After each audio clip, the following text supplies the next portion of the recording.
안녕하세요. 세상만사 이런저런 별일이 많다지만 저 같은 경우도 있을까 싶어서 이렇게 사연 보내봅니다. 막상 정말 어떤 말부터 시작해야 될지 모르겠네요. 일단 먼저 제 이야기하자면 저는 올해 30대 초반의 남자입니다. 제 나이대의 남자가 그렇듯 저도 정말 진지하게 결혼하고 싶었고 그렇게 결혼 전제로 만나던 여자 있었습니다. 그녀 친구의 소개받아서 만났던 여자였고 그 여자친구와 3년 정도 연애했습니다.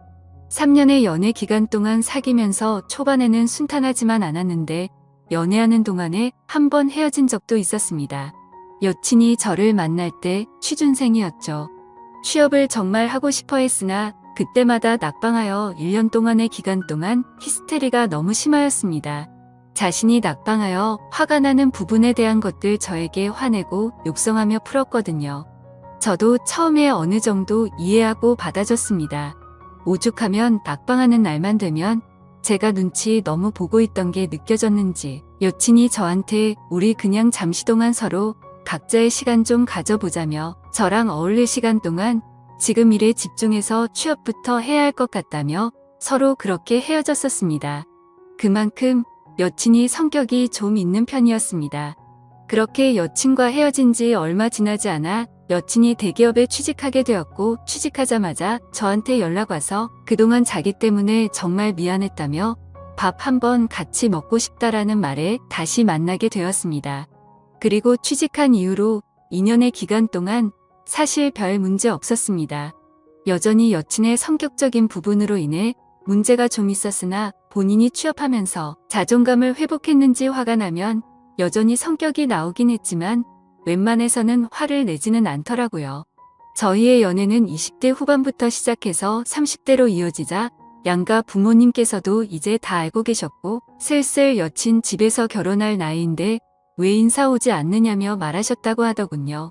제가 아직 능력이 부족해서 집을 살 형편이 안 되어 말 못 꺼냈다고 말하니 여친이 저보고 사회 초년생 주제에 무슨 집이냐며 다 늙어서 결혼할 거야 라는 말에 저도 납득하고 인사드리러 갔습니다.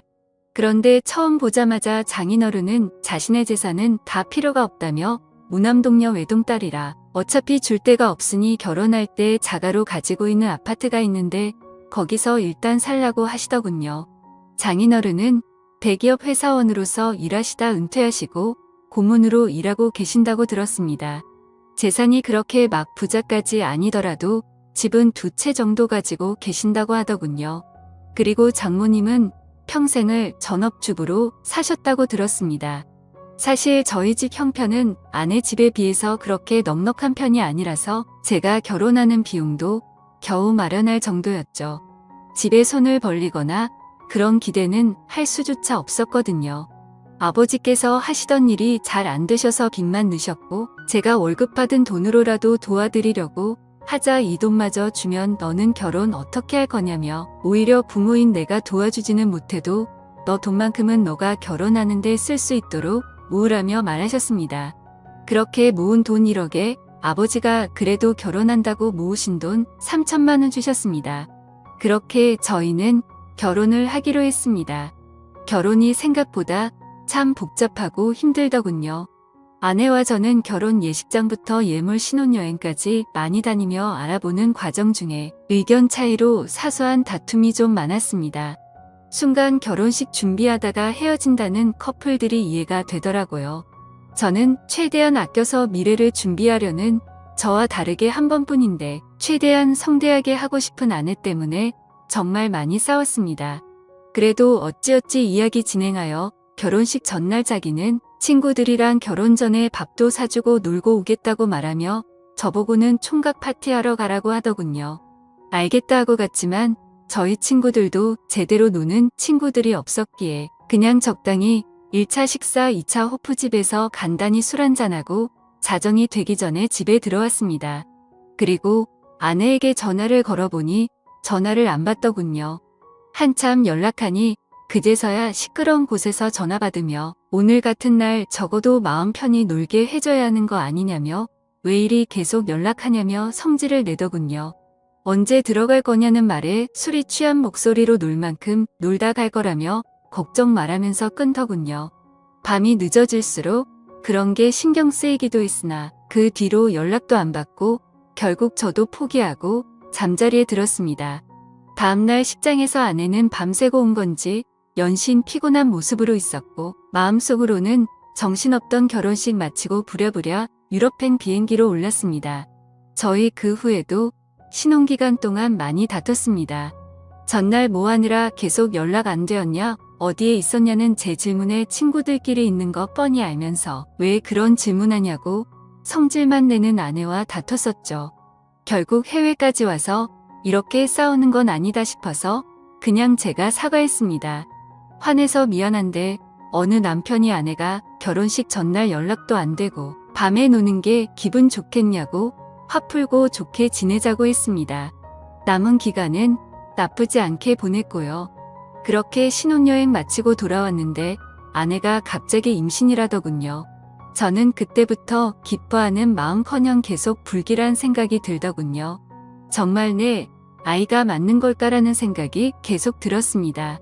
계속 찜찜하게 연락이 안 되던 결혼식 전날이 떠올랐지만 아내한테 그런 걸 표현할 수 없었죠.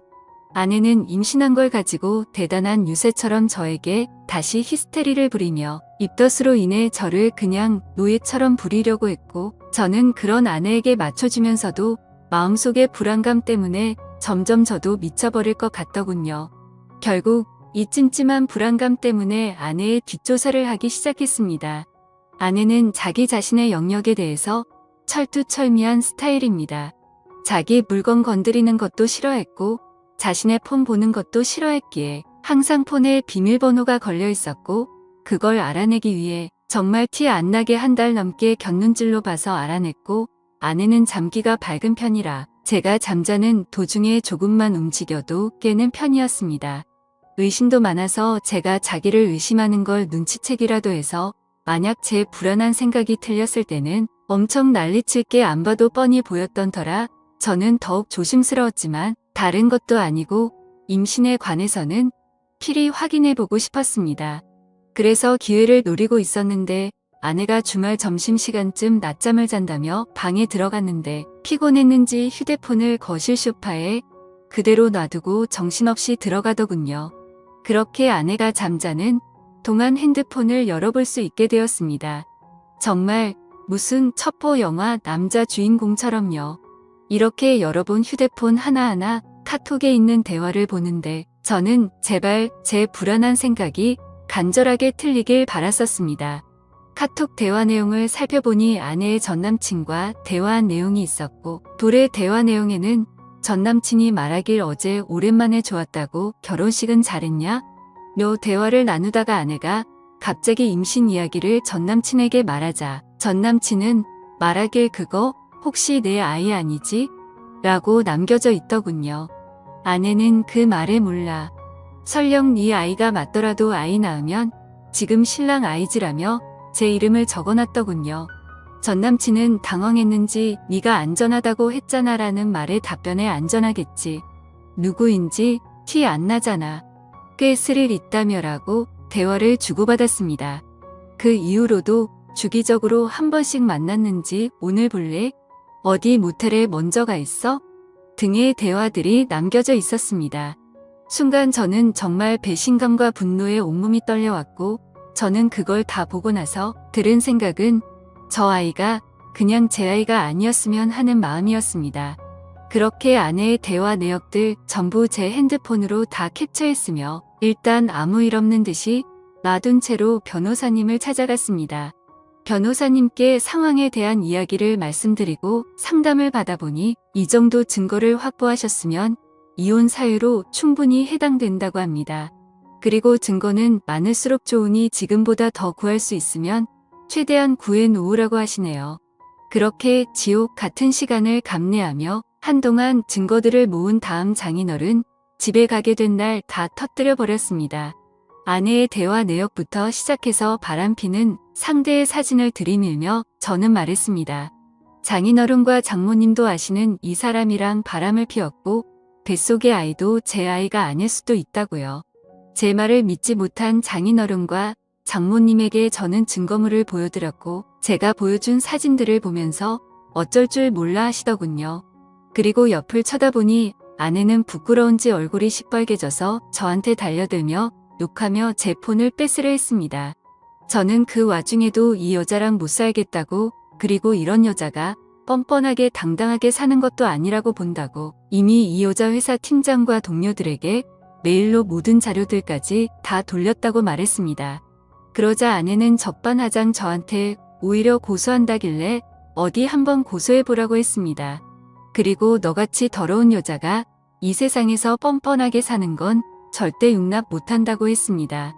장인어른이 그래서 이렇게까지 상황을 벌린 건 이혼하고 싶다는 거냐고 묻길래 장인어른 같으면 저 뱃속의 자식이 내 아이인지 아닌지도 모르는 자식 키우면서 히스테리나 부리는 여자 데리고 살 자신 있냐고 되물었습니다. 아무 말도 못하고 있는 장인어른에게 저는 말했습니다. 장인어른의 따님이 전 남친과 나눴던 카톡 대화 내역 다시 떠올려 보세요. 저는 그 카톡의 더러운 대화 내역들 생각만 해도 아주 치가 떨립니다. 그리고 그 대화 내역 증거 모으는 동안 피를 토하는 심정으로 참았었고요. 장인은 미안하다며 저에게 할 말이 없다고 하더군요. 그렇게 장인어른 집에서 나와 집으로 돌아오는데 눈물이 계속 흘러내렸습니다. 속은 시원했지만 그동안 이 여자를 사랑했던 제 자신이 너무 한심하고 밉더군요. 그렇게 저희는 이혼 절차에 들어갔고 위자료와 상간남 위자료까지 다 받았습니다. 그 여자 다니던 회사 자기 손으로 자진해서 나갔다고 하더군요. 이미 회사 쪽도 다 알려져서 다닐 수도 없었겠지만요.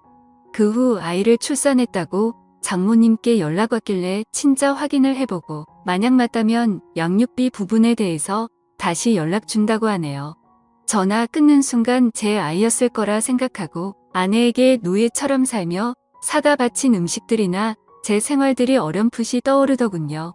아무튼 그렇게 아이의 머리카락을 채취하여 저와의 친자 관계를 확인하였습니다. 며칠 후 친자 검사 결과서를 보고 한참 어이없이 웃었습니다. 제 아이가 아니었던 거죠. 저는 그래도 한때 사랑했던 그 여자에게 문자로 말했습니다. 이제 전남친이라는 자식에게 찾아가서 돈 달라고 하라고. 이제 2번 다시는 나 찾지도 연락할 생각도 하지 말라고 욕을 잔뜩 적어서 보냈습니다. 그렇게 시간이 흘러 그 일이 있었던지도 벌써 3년이 지났네요.